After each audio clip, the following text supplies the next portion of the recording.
Hello again. Here I am in the workshop working on the soundboard part of the instrument, on my two ouds that I am working and I'm building at the same time. My focus on these two instruments is to build two instruments almost same. I use the same wood for the body, for the peg box, for the sound box, for the neck.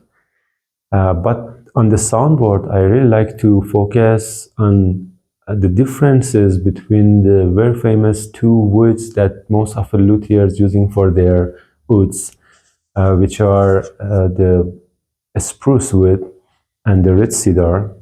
In this case, this is a Canadian red cedar.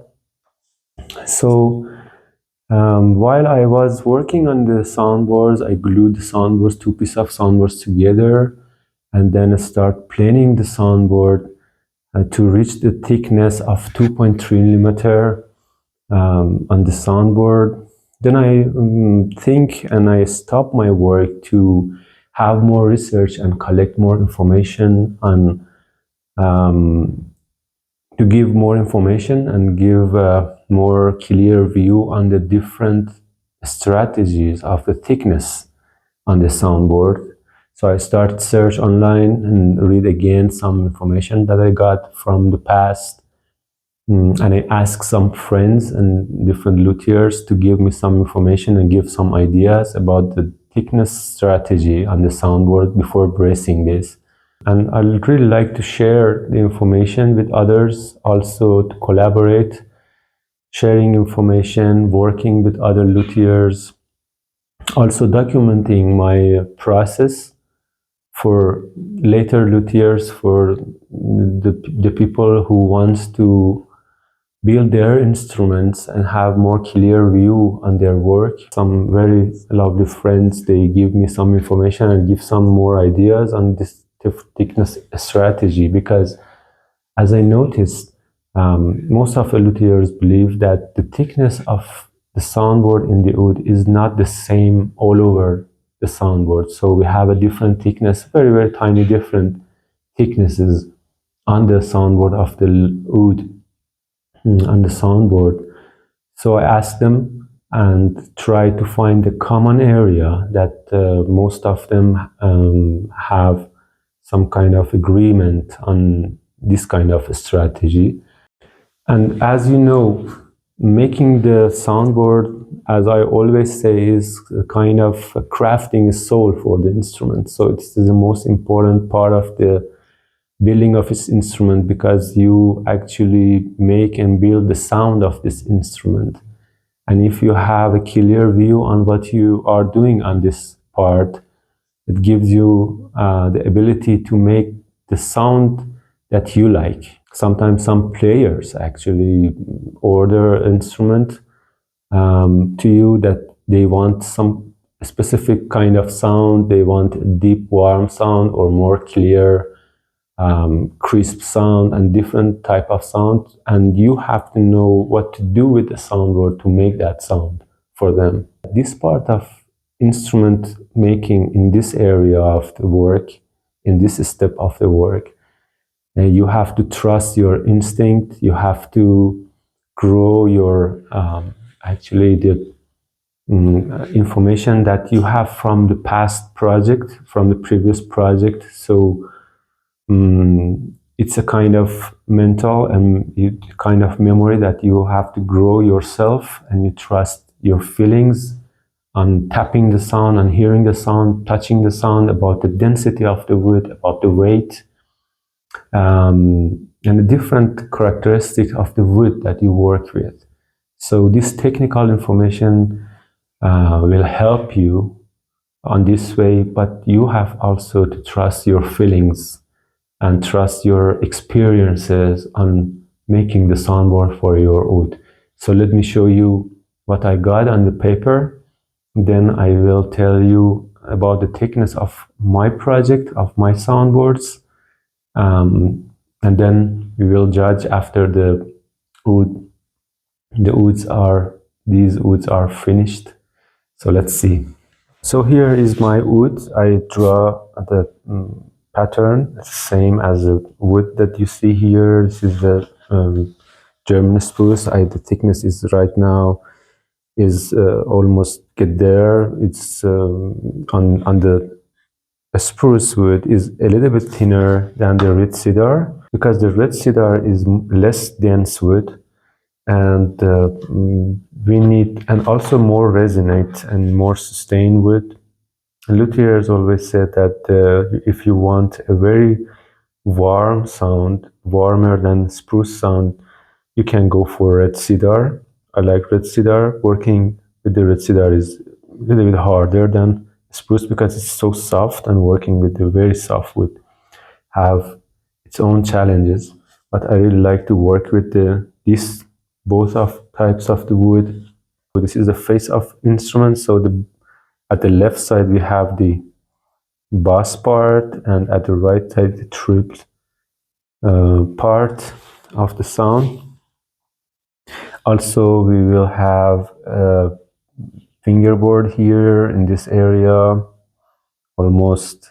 So also we have a bridge here in the main hole, and these two smaller sound holes. So about the thickness, as I noticed that luthiers mostly said that this area is when you don't need that much thin area here. Mostly it's different on the different woods, different projects, different desire, and different actually result that you want.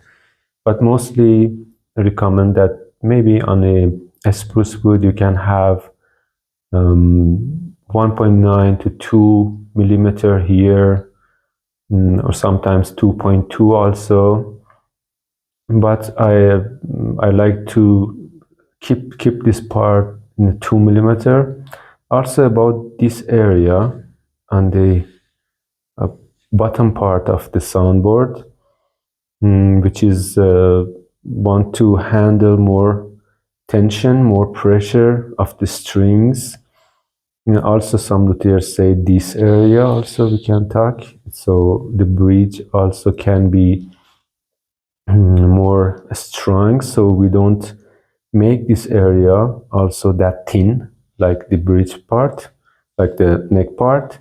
So I really like to keep this area with something between 2.2 to 2.3 for the cedar wood. For the spruce wood I can so it is cedar, so the spruce can be 2 to 2.2, something like that in this area. But the rest part of this area, there is some kind of X-shape strategy. I can call it the X-shape strategy. So it is like the thing that the guitar makers, the guitar builders, the luthiers on the guitar do the same thing with the bracing, but on the wood we do this with the thickness. So if we, let's say we have 1.8 millimeter thickness here on the spruce, on the cedar we can go for like 2 or 1.9, something like that. Also it's an X shape, so the mirror is here, so we have 1.8 or 2 millimeter also here. In this area we can have a little bit more, like 2 here and 2 here, let's say. So there is an X-shape strategy that we got here. This is just about thickness of the soundboard, but we can do a lot of changes and a lot of adjustments later when we add the bracing. With making the braces and different thicknesses, we can shave the thickness, we can shave the heights of the braces to balance the sound between the bass part and the trip sound on the soundboard. So this is some kind of a strategy that I see that it is common between a lot of luthiers. But there is a problem, I think, that we have with these strategies, is that if we make the soundboard on the back side like the thing that I show you on the paper, the problem that we got is that we will not have a very completely flat surface here. So when we wanted to add braces, the gluing of the braces will got some problems. So some of my friends, one of my friends said that he make the backside completely flat when it reaches to something around 2.3 millimeter on the spruce wood or on the cedar wood. Then he add the braces, gluing the braces on the backside. After assembling the soundboard, he start shaving a little bit from the face of the instrument with different things like a scraper or the sandpaper. I also, after reaching the soundboard to the thing that I feel it and I tap it, so I like the soundboard like this. The stiffness is very good based on my experience with the different, the previous project, previous instrument that I built. So I'm satisfied with this soundboard right now. And then I start sanding the backside of the soundboards with a piece of sandpaper that was a stick on the piece of MDF. So I start flattening the backside of the soundboard to gluing the braces first. Then I will add another things. So this is what I got from the thickness strategy. This type of strategy I will mostly I will follow my experience, follow and trust my feelings on this. But I wanted to share this technical information, and I will notice that. Also, I will show you the thickness right now on the soundboard of my wood.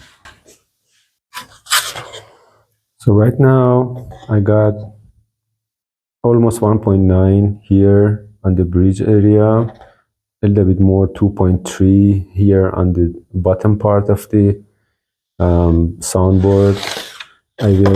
I got 2 millimeter here on the neck joint part, here 2 millimeter, which is, as I said, it's the boss part. A little bit less here, 1.9 here, also 1.9 here, 2 millimeter almost here. On the red cedar also is a little bit more. It's if I got 1.8 here, for example, I got if I got 2.2 here, I got 2.2 here on the red cedar, because we don't need that, because the cedar is very fragile and the sound is very resonating and very sustained, and we don't need to make it that thin. So I think it's ready to add braces here on the soundboard. So let's see how I start bracing the soundboard.